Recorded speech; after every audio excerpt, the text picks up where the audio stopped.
race is just the beginning.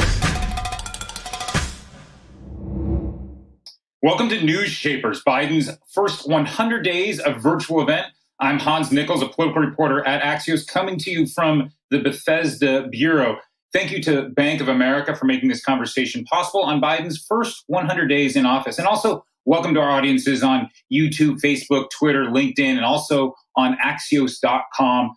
Join the conversation today on Twitter at Axios and hashtag Axios event. So over the next 30 minutes, we're going to be having a conversation. I'll be joined by my colleague, Elena Treen, and we'll spotlight the latest on COVID relief for COVID-19, Congress's infrastructure bill, and discuss President Biden's first 100 days in office. And then join us later for a post-event around 1:15 on Twitter for a Twitter Spaces conversation with myself, Elena, Steph Kite, and Sarah Fisher as well. Hopefully we can have a great conversation.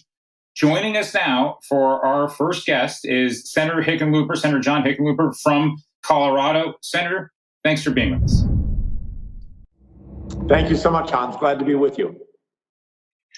Look, you have a pretty unique approach. Your time in Washington, we're now 100 days into the Biden presidency, but a couple days after you were sworn in was the attack on the Capitol, and you were there.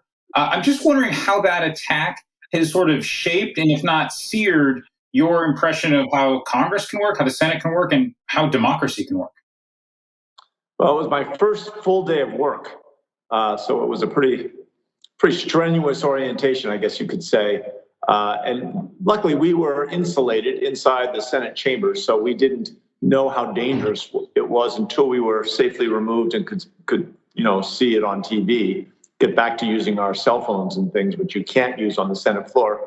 And obviously, very, very difficult time for the Capitol Hill police. And I mean, obviously, several people lost their lives. We were all sequestered away. And in a funny way, I got a chance to talk to a number of the senators on my first day. I mean, we were locked in the same room pretty much for 6 hours. So Lisa Murkowski and Susan Collins and, all kinds of folks, Sherrod Brown. I'm trying to go down the list of, there are probably 8 or 10 senators I got a chance to get to know their story and who they were all in one day. So as dangerous and frightening as it was an interesting kind of orientation. Yeah. Well, those sort of relationships, and I don't know if they're friendships yet, but those relationships forged in sort of a crisis, how will they help you and how will they help the Senate kind of get past some of the partisanship that we've seen defined at least the first 100 days of Biden's presidency? Well, I was talking to Cynthia Lummis yesterday, governor or the senator from Wyoming, and she was describing how she felt as a freshman senator as well, that it did polarize us. And then you went from there into the impeachment process. But I think we both agreed that we're now working past that, and some of the intensity of that day and people sharing that experience in one room is going to make it possible to be more bipartisan, to find more common ground on things like infrastructure. Now, you obviously have a long history of working in a bipartisan fashion. When you were governor, I believe that the Republicans controlled your legislature. What can Biden do differently to maybe grease the skids of bipartisanship a little bit more? Well, I think first you've got to recognize what a good job he's doing. He could not get a bipartisan collaborative bill for the recovery plan. But in the end, it was just too big a gap. And he did what he felt he had to do. And I agree.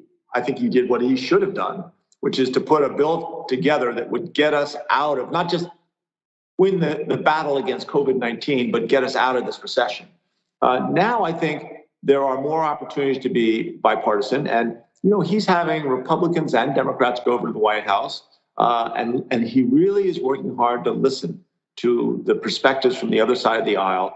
And his staff is really listening. And, that's how this starts. In my whole life, I've never persuaded someone to change their mind about something that really mattered by telling them why they're wrong and why I'm right. It's really the act of listening and making them feel heard and respected once they feel that they are an equal with you and that you care and hear what they're saying, then they're more willing to kind of explore how, is there a better way of finding a better solution than the one they've been thinking about? And if both sides do that, usually I think more times, 9 times out of 10, you come out with a better solution. When you talk about those conversations that you're obviously having with Republicans, are they privately, and I'm not going to ask you to name any names, but are they privately saying something different than they're saying publicly in terms of their sort of willingness to compromise? No, I think, at least from my experience, what they're saying publicly is pretty much what I'm hearing privately. Now, sometimes they will handicap what the probability is of, what they think their caucus will do on a specific issue. And sometimes that's good, sometimes it's not so good. But I think they're being candid and honest. And I think, our job, it's the side of both parties to reach out and to try and create opportunities on specific issues where we can find agreement. And, where we disagree, we're going to disagree. And in some ways, we're just not going to create progress in those areas, which is a problem sometimes. So right now, I'm more concerned with beginning to rebuild the muscle, or it's like muscle memory of what it feels like, how good it can feel when you come together with someone who you've been in violent disagreement with, and you find a piece of common ground where maybe you're not perfectly happy, but you move forward. So, you're kind of making a momentum argument. Does that mean you would be for a smaller infrastructure package, followed then by a bigger one, but get something done smaller and bipartisan, and just see if you can start building the goodwill? Well, I have to see. I think the Republicans are looking at what their essential needs are, and how can we address them. And my goal would be to put together a pretty robust infrastructure project, so we don't have to go back and fight battle after battle after battle. But I also place a very high priority on some form of bipartisan solution to broadband. Both sides agree that we need broadband. Roads and bridges, both sides agree we need that. I think in science, we've got to invest more money to push back against the Chinese and other countries in terms of quantum computing, artificial intelligence, all those things. We're kind of losing that battle on a global scale. That's infrastructure. Those are the obvious ones, and let's get that part of it together and then see how much more we can find agreement on. So can you have robust, was I think your word, can you have a robust infrastructure package that's less than $1 trillion? I haven't gotten there yet. I think that if you look at all those things and what we need to make a real difference, in other words, where do we need to go so that I don't want to put a Band-Aid on our roads and bridges. This is that moment where we've got to create jobs. We've got to get people back to work. We've got to rejuvenate this economy and turbocharge it. And to do that, I don't want to underfund the infrastructure we're going to build. Seems like in this country, every 40 or 50 years, we roll up our sleeves and say, all right, it's time. We're going to go and we're going to make these investments that are going to help our country for the next 50 or 75 years. And this feels like that kind of a time. So go bold, go big, no Band-Aid. Even if it's a bipartisan Band-Aid, you're inclined to go big. No, I don't mind bipartisan Band-Aids. It's got a certain ring to it, doesn't it?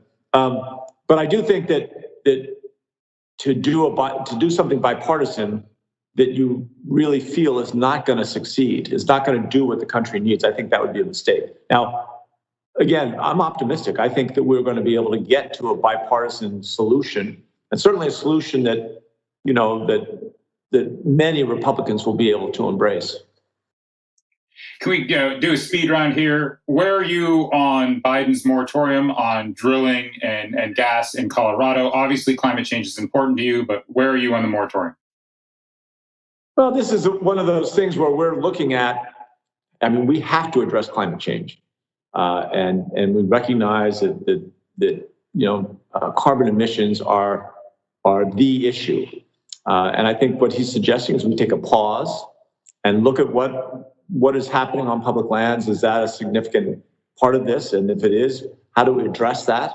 Colorado's got a pretty robust oil and gas industry, but we don't have a lot of activity on public lands. We do have a significant amount, but it's not even close to the majority of our efforts. So anyway, I think that's one of those things that we're going to have to. What President Biden has suggested is a pause, and we'll have to see what information we get out of that. Look, I had a bunch of speed round questions on corporate taxes, on capital gains, corporate being more likely. I don't think we're going to have time for that. So here's my curveball for you, Senator. Is there any East Coast IPA that you can tolerate?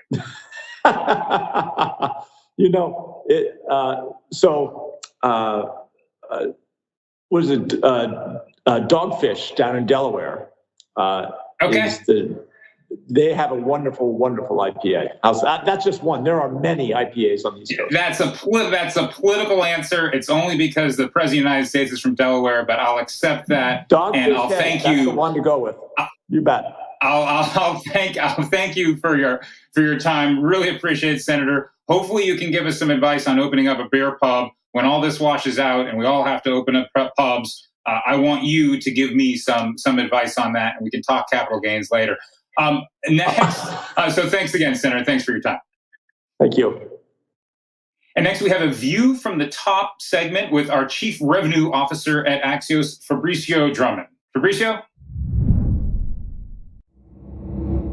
Thank you, Hans. I'm Fabricio Drummond, Axios Chief Revenue Officer. I now have the pleasure of hosting a conversation with Alex Liftman, Global Environmental Executive at Bank of America. Alex, welcome to Axios. Well, thank you so much for having me. Thank you. Well, let's start talking about Bank of America has announced and has pledged to be net zero by 2050.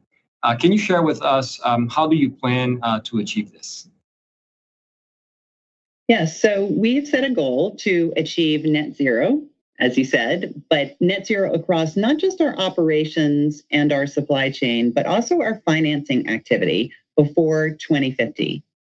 So that essentially means the whole of our value chain has to be decarbonized. Well, that's an ambitious goal. It's not going to be easy, but we do have a number of tailwinds.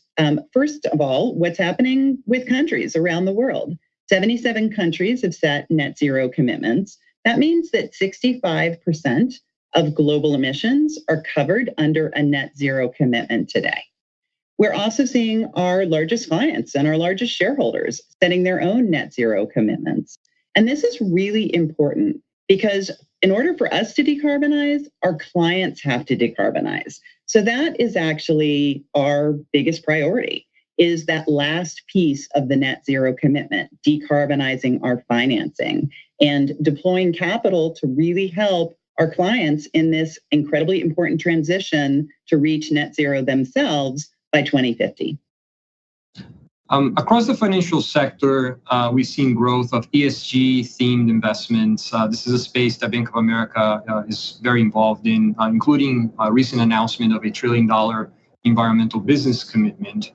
What else is needed to help scale sustainable business activities to meet the aims of the Paris Climate Accord? And especially, how can we help high carbon emitting sectors transition to a low carbon footprint? So there are a lot of studies out there. One of my favorite is one that was done late last year by the Global Financial Markets Association in terms of how much capital is needed to achieve net zero and the aims of the Paris Climate Agreement. And according to that study, we need to invest somewhere in the neighborhood of $3 to $5 trillion a year. That's investments by governments, by companies, by investors in order to achieve those aims. That presents an enormous opportunity for financial institutions. And when you pair that with the responsibility that we feel to address big global issues like climate change, which really led to our net zero commitment. This really has led us to have a $1 trillion goal over the next 10 years to help our clients to decarbonize. And that capital will really go to a couple of really key areas. One is to expand the adoption of existing technologies. So renewable energy, electric vehicle infrastructure, energy efficiency. And this is an area actually that we're very good at today at Bank of America. In fact, 17% of all solar and wind assets that are operating in the US today, we financed. So we need to drive a lot of capital to those existing technologies and help sectors, principally high carbon sectors, to implement those technologies. At the same time, though, we need to drive commercialization of a whole host of technologies that we don't have today, things like green hydrogen, advanced nuclear, carbon capture and storage. They're going to help, paired with the technologies we do have today, really help those sectors to decarbonize. So it's these two areas that we are really focused on as we're deploying that $1 trillion over the next decade. Excellent. Our current health crisis has had a disproportionate impact in communities of color. The same can be said about the impacts of climate change. How Bank of America is helping communities with their environmental transition and supporting climate solutions in a way that prioritizes equality and opportunity? Yeah, this is a really important topic and one that we all need to focus on, this concept of environmental justice. And it's multifaceted, but I really bucket it into two key areas. One, just what you talked about, that Black and Brown communities are disproportionately impacted, like they have with COVID and other issues. They are disproportionately impacted by environmental and climate issues. And again, there's an enormous amount of research out there. I think one stat that I always hearken on that I think is so exemplative of this is that 71% of Black Americans live in areas that do not meet air quality standards. So that is 3/4 of all Black Americans are in communities that don't meet air quality standards. So we have to address this element of environmental justice. On the flip side, or another big bucket, is that as we're investing the trillions of dollars that I've talked about to drive towards a low carbon economy, we have to ensure that all communities share the benefits of that, share the high paying jobs, share the economic development in their neighborhoods. And today, we're not doing a great job of that. In fact, again, an area with a lot of studies, but a recent Brookings study shows that of clean energy jobs and energy efficiency jobs, only about 20% of those jobs are going to women, and only less than 10% of those jobs are filled by Black Americans. So we have to assure that as we're making these investments, that they're being shared equally. And that element of environmental justice is a big focus of ours at Bank of America as we're deploying this $1 trillion over the next decade, and as we're meeting our own environmental goals. And we're doing a lot of work programmatically right now with organizations like Grid Alternatives that's providing training and job pathways to Black and Brown communities. But we recognize that we actually need to move from this sort of programmatic approach to taking a sort of whole house approach, where we're looking at business opportunities, what we're doing in our operations, how we think about risk management, how we're advocating for public policy, how we're making philanthropic investments, just sort of soup to nuts, with a lens towards environmental justice. So I'd say these three areas, meeting our $1 trillion commitment, achieving our net zero goals, but doing it in a way that really drives out environmental justice is a key area of focus for us. Excellent. Alex, thank you so much for joining us and for such an insightful conversation. Thank you so much for having me. Thank you. Thank you, Bank of America, for making this conversation possible. Lena, over to you. Hello, my name is Elena Treen. I'm a congressional reporter for Axios. I am very excited to be joined by House Minority Whip Steve Scalise. He's a congressman in Louisiana, the number 2 House Republican. Congressman, thank you so much for being here with us today. Great being with you, Elena. Thank you. And so just to jump right in, today marks the 100th day that President Biden has been in office. He gave his joint address to Congress earlier this week, spoke a lot about similar things we heard on the trail, unity, calls for bipartisanship.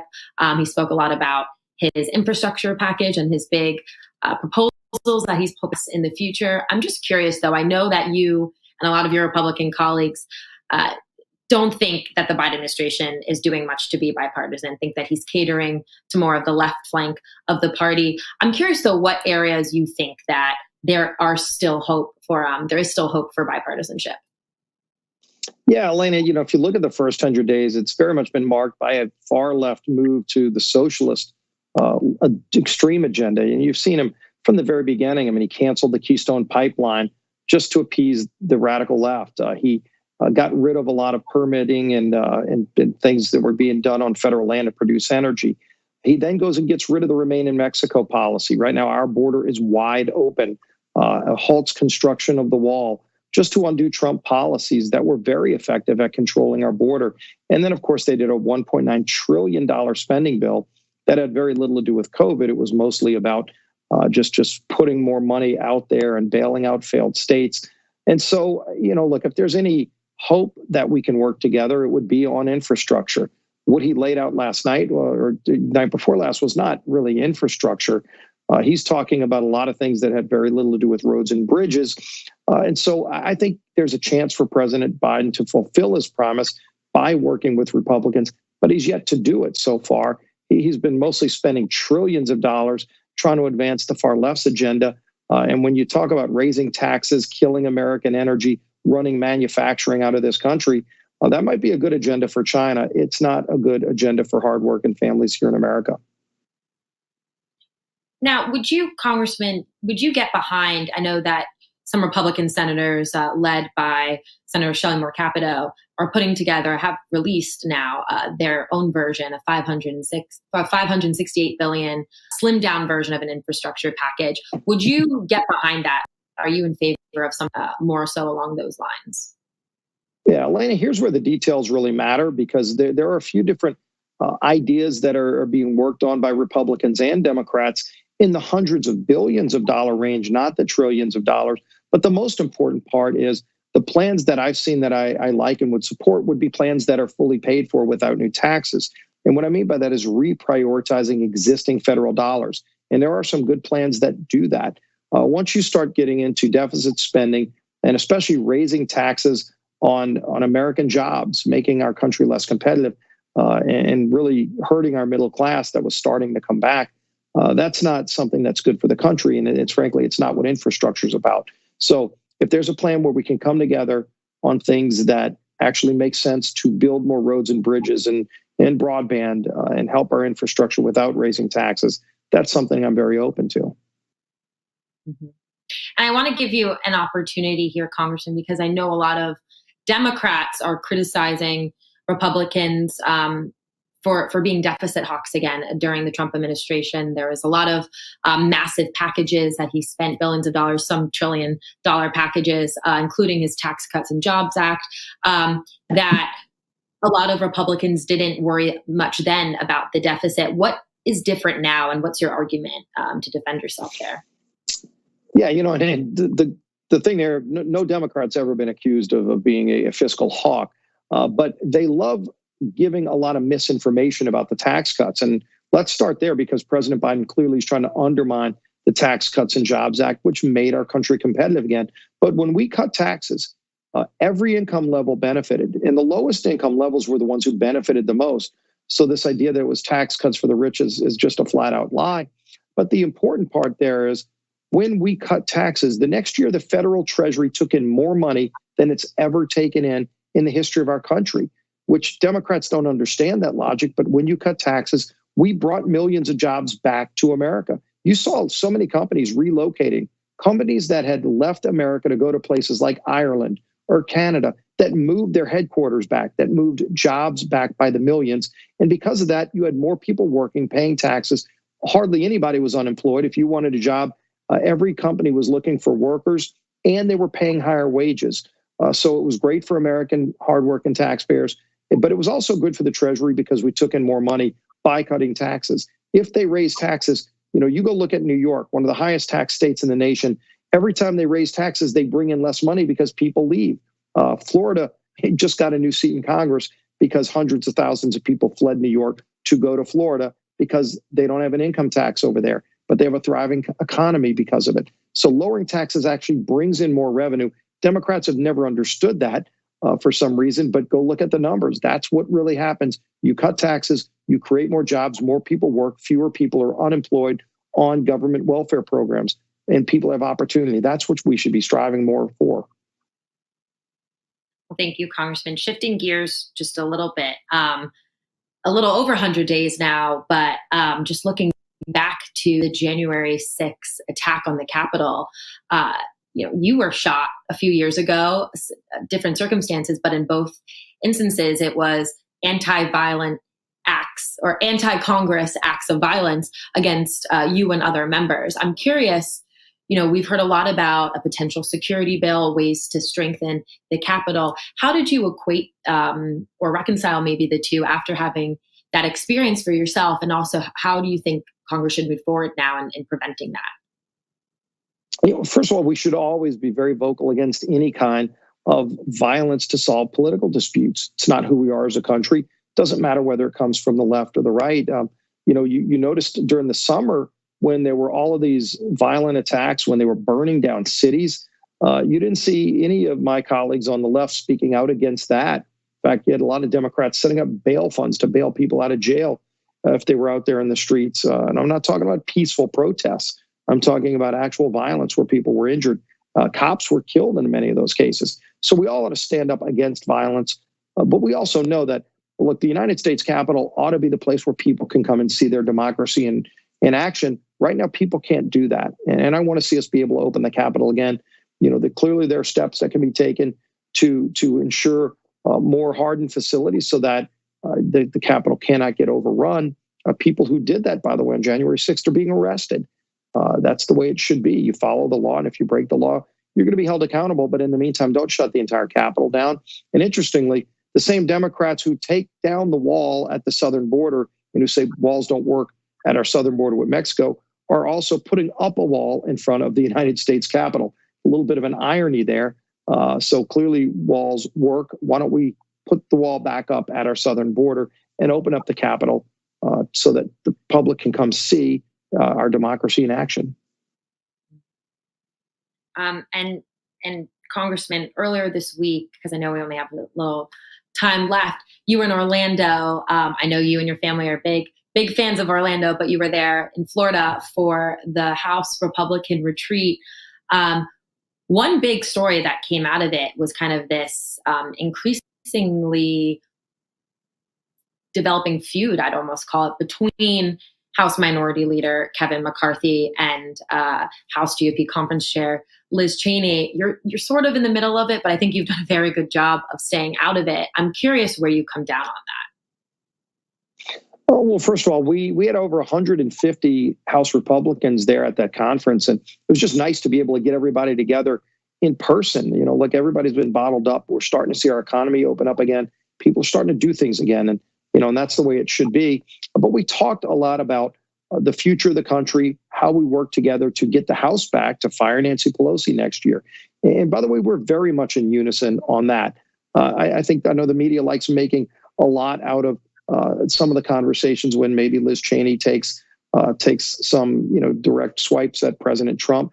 President Trump is still a very active part of our party and a vocal leader in our party. He brought millions of people off the sidelines in 2016 that never voted for Republicans or Democrats, who really embraced his message, and he delivered for those hardworking, forgotten men and women. So this idea that you just disregard President Trump is not where we are, and frankly, he has a lot to offer still, and has offered a lot. He wants to help us win the House back.